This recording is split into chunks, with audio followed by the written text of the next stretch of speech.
হ্যাঁ এভরিওয়ান, আজকে ছিল গোষ্ঠ পুজো। আর এইদিকে আমি না ঠিক মতন রেডি হতে পেরেছি, না ঠিক মতন শাড়ি পরতে পেরেছি। কিছু করার নেই, আমাকে নিতে চলে এসেছিল।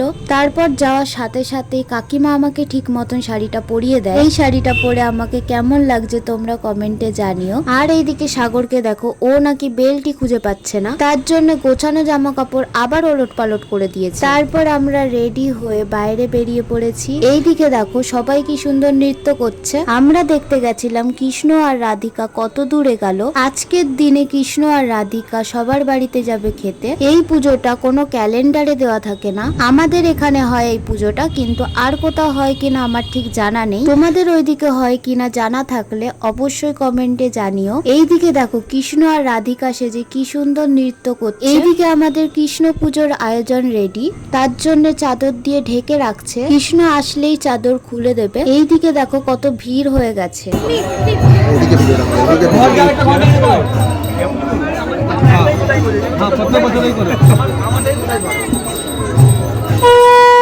কৃষ্ণ পুজো হওয়ার পর আমরা সবাই গেছিলাম কৃষ্ণ ঠাকুরকে মালা পরাতে। এখন হবে রাধার পুজো, আর তার জন্য কৃষ্ণ ঠাকুরের আয়োজন উঠিয়ে রাধার পুজোর জন্য আয়োজন গোছাচ্ছিল।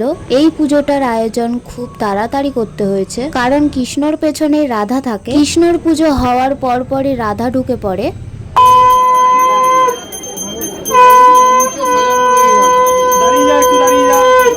রাধা পুজো হওয়ার পর সবাই মালা পরাতে গেছে।